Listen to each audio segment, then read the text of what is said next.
Здравствуйте, здравствуйте, дорогие друзья! Категорически приветствую вас в студии нашего технического блога Ford. Этот выпуск, в принципе, как и предыдущий, будет посвящен неисправности рулевого управления на автомобилях Ford. А поговорим мы сегодня, в частности, о неисправности насоса гидроусилителя руля. В этом выпуске я вам расскажу, как он устроен, из-за чего он гудит, то есть перечислю все самые объективные причины, из-за чего возникает гул насоса. А также мы определим, что делать в данном случае, поскольку на рынке присутствуют оригинальные насосы, неоригинальные. Можно найти также оригинальные ребилд насосы, ну а также и некоторые, в принципе, компании, в принципе, как и мы, предлагают БУ насосы. Обо всем этом в нашем выпуске, но прежде чем мы начнем, сразу же хочу обратить ваше внимание. Хоть у нас магазин запчастей Ford, но вы знаете, что Mazda, Ford и Volvo, они немного перекликаются с самими запчастями. И вот конкретно вот этот насос я вам сейчас демонстрирую от Mazda CX-7. Обратите внимание, тут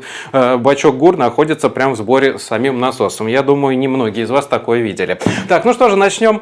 Так, ну вот, отлично. На этой схеме мы сейчас немножечко пробежимся по устройству самого ГУР. И также я расскажу, что в нем начинает гудеть, как вообще устраняют данную неполадку. Начнем с самого основного. В данной конструкции обязательно должен присутствовать бачок ГУР. В нем находится масло. И масло по специальным шлангам ГУР начинают переходить в сам насос. Сам насос нагоняет масло, то есть создает давление и отправляет его уже на рулевую рейку. Если мы разберем насос ГУР, то есть скинем с него шкив, открутим крышечку, то внутри мы увидим примерно вот такую картину. На эту деталь сейчас не смотрите, про нее мы расскажем в конце ролика. Это очень важная деталь, называется она редукционный клапан. Ну, все по очереди. На это сейчас внимание не обращайте, смотрим на эту часть. Это так называемый насос высокого давления, пластинчатый роторного типа он называется, точно, если я точно вспомнил, пластинчатый роторный насос. Почему он так называется? Потому что в его конструкции присутствует ротор, в нем присутствует пластина и, соответственно, статор. Что это за пластины? Они имеют свободный ход, то есть они внутри ротора ничем не закреплены, и когда ротор начинает раскручиваться, при помощи центробежной силы данные пластиночки начинают разбегаться, и таким образом они создают давление. Как они создают давление? Сейчас мы немножечко переместим наш бачок ГУР, чтобы было наиболее понятно. Так, и подключим его к нашему насосу. То есть в нашем бачке ГУР имеется масло. Масло начинает переходить по масляным каналам в сам насос. Происходит следующий процесс. Я стрелками обозначу потоки масла, чтобы было наиболее понятно. И масло у нас будет переходить вот так. Происходит следующий процесс. Когда пластинки начинают расходиться, то они начинают забирать масло из левого резервуара и перенаправляют его в правый резервуар. Обратите внимание, что если мы отсюда постоянно будем забирать масло и перегонять его в правый резервуар, то в левом резервуаре у нас будет пониженное давление, что-то наподобие вакуума. Таким образом сюда начнет поступать масло из бачка за счет отрицательного давления. Если мы сюда начнем перегонять данные частицы масла в большом количестве, то здесь, естественно, будет переизбыточное давление. И таким образом здесь создается достаточно неплохое давление, причем давление будет порядка 140 бар, то есть такие насосы 140 бар могут нагонять. Для сравнения, если мы возьмем мойку Керхер, то есть даже профессиональную мойку Керхер, вот если вы приедете на мойку, наверняка обращали внимание, там очень хороший напор. Этот напор порядка 120-140 бар, то есть такой вот маленький небольшой насос может нагнать такое же давление, как мини-мойка Керхер. Можете себе это представить? Это очень большое давление. Таким образом, данные частицы масла начинают уходить дальше по масляным каналам и уходят в рулевую рейку. Итак, что происходит, если вдруг начинается гул? У нас есть здесь красные кружочки и зеленые кружочки. Зеленые — это у нас будут частицы воздуха. Происходит следующий процесс. У нас в одном из видео я рассказывал, почему нельзя убирать вот этот вот фильтр, который находится в бачке ГУР, потому что система начнет завоздушиваться, то есть в систему начнут попадать частицы воздуха. Если вдруг в насос ГУР начнут попадать частицы воздуха, происходит следующий процесс. То есть представьте, что у нас вот таким образом начали распределяться частицы воздуха и частицы масла. Естественно, в таких условиях сами пластинки смазываться уже не смогут.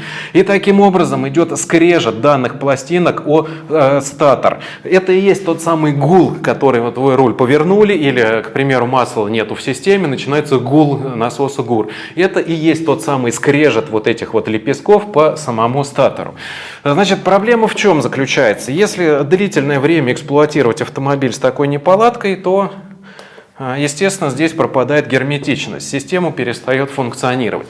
Что в таком случае начинают делать некоторые, скажем так, очень хитрые автомобилисты? Они сами в гараже разбирают данный насос ГУР и переворачивают пластиночки. То есть они имеют свободный ход, его можно просто вот так взять и перевернуть. Но, да, действительно, если это сделать, то проблема уходит, но уходит она где-то 1000 на 2-3000 километров максимум. Ну, кто-то иногда умудрялся даже до 10 тысяч километров проехать, а кто-то даже умудрялся продать автомобиль.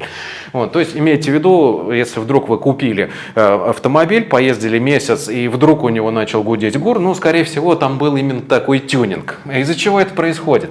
Потому что внутренняя часть пластиночек, то есть та часть, которая она была выставлена с завода, она уже повреждена, то есть здесь уже они сточные, эти пластинки. Вот. Но здесь появляется опять же небольшой люфт за счет того, что они уже здесь изношены. Но износ получил также и сам статор. Таким образом, вы уже не сможете решить данную проблему и необходимо менять как ротор, так пластинки, так и сам статор. Существует два типа насосов гидроусилителя руля. Первый — это ремонтопригодный, где всю эту систему можно поменять. И второй тип, он не ремонтопригодный, то есть поменять такой, точнее перетрясти, отремонтировать, восстановить такой насос ГУР не получится. Но у Фордов есть модели, в которых можно починить, есть модели, в которых нельзя починить. Проблема состоит только в другом. Если мы берем не оригинального типа насос гидроусилителя руля, но он там будет стоить там в пределах 10 тысяч рублей, к примеру я говорю. Если мы берем оригинальный, он будет стоить 35 тысяч рублей. Естественно, многие ведутся на стоимость нового оригинального насоса и начинают его ремонтировать.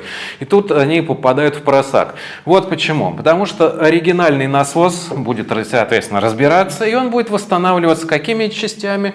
Правильно, китайскими. Таким образом, у вас оригинальный насос будет восстановлен китайскими запчастями по стоимости нового неоригинального насоса. То есть смысл его ремонтировать, он просто пропадает вот как класс. Таким образом, проще всего купить неоригинальный насос, потому что он полностью будет заводской сборки, никто в него, естественно, руками не лез.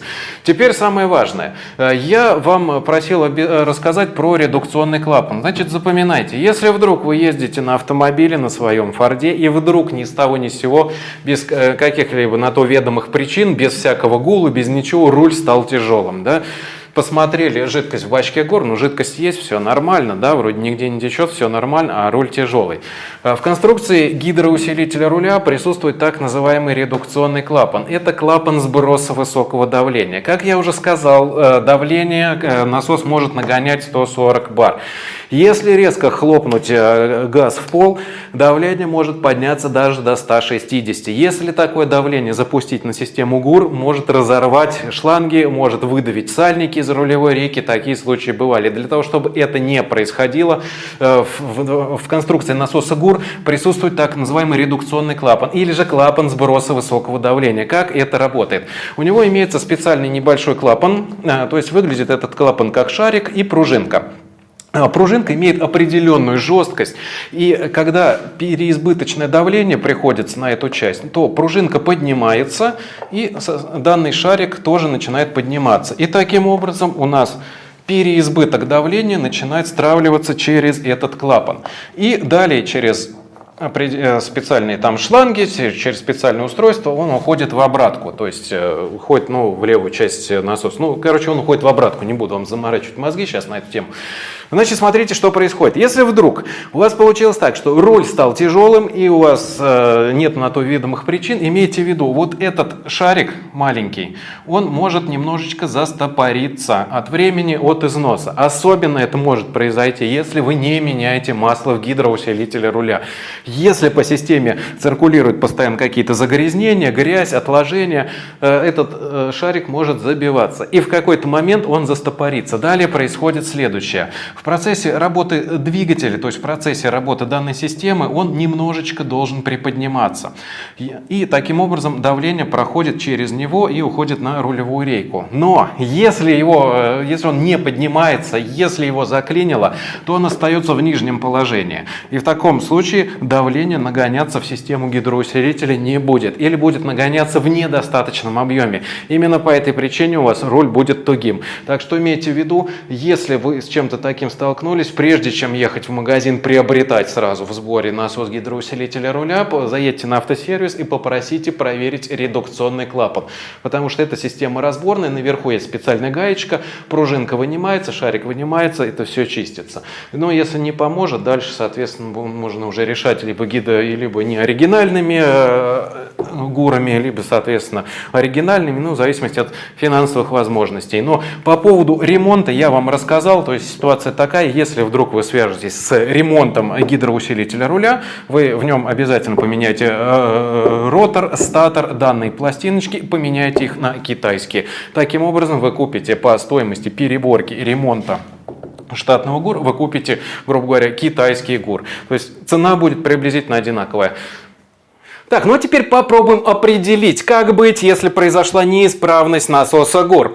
Начнем с самого главного. Это с оригинальных насосов. Они делятся на две категории. Просто насосы, обычные заводские насосы, и ребилд. То есть имейте в виду, на рынке присутствует два типа оригинальных насосов. Что такое ребилд? Ребилд — это когда та или иная деталь, тот или иной узел восстанавливается практически в заводских условиях. То есть, как правило, ребилд осуществляют компании, у которых есть аккредитация от самого производителя Ford.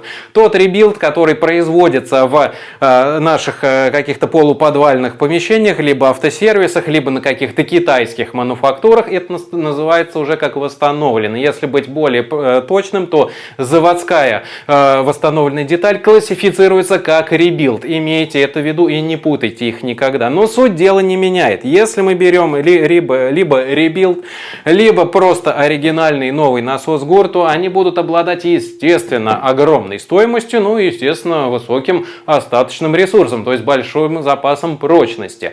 Да, я не буду спорить, если вдруг произошла поломка, если вы столкнулись с неисправностью, с выработкой насоса ГУР, обязательно приобретайте новый. Но вопрос финансовый. Естественно, это не каждый может потянуть, особенно после последних событий, которые всех нас, в принципе, сейчас затронули. Далее, есть следующий вариант. Можно посмотреть на неоригинальный насос ГУР. Он будет значительно дешевле, но, как показывает практика, его ресурс порядка 40-60 тысяч километров, иногда даже больше. Но напомню, он будет стоить буквально в разы дешевле оригинального, либо ребилд. Далее, если мы говорим о каком-то подпольном восстановлении насосов ГУР, как я уже сказал в ролике, в них меняют все внутренности, меняется статор, ротор, лепестки. Но вопрос, на какие комплектующие меняются все эти заводские? Потому что если будут использоваться китайские низкокачественные расходники, то, естественно, такой насос долго не прослужит. Именно по этой причине оригинальные ребилд насосы стоят достаточно дорого, потому что они перебираются высококачественными комплектующими, в отличие от тех, которые перебираются на каких-то определенных уже сторонних мануфактурах и коммерческих предприятиях. Далее, есть еще один вариант, достаточно неплохой, это оригинальный БУ насос. Они продаются, естественно, на авторазборках, и по возможности, если у вас есть возможность, нужно приобретать именно оригинальный БУ, но, естественно, контрактного типа. Потому что если данный насос катался по России, то у него остаточный ресурс будет, к сожалению, невысоким. Дорогие друзья, сразу же хочу предупредить, что я конкретные ценники сейчас соглашать не хочу. Я сделаю следующим образом. Мы под видео поставим ссылку, я создам специальную страницу на сайте и закину туда все насосы ГУР, чтобы вы могли зайти, посмотреть, какие есть в наличии. Ну и по возможности, естественно, будем менять цены, чтобы вы могли прицениться. БУ, новый, ребилд, какие есть в наличии, какие сколько стоят. Потому что я сейчас ценник назову, я не знаю, что завтра будет происходить.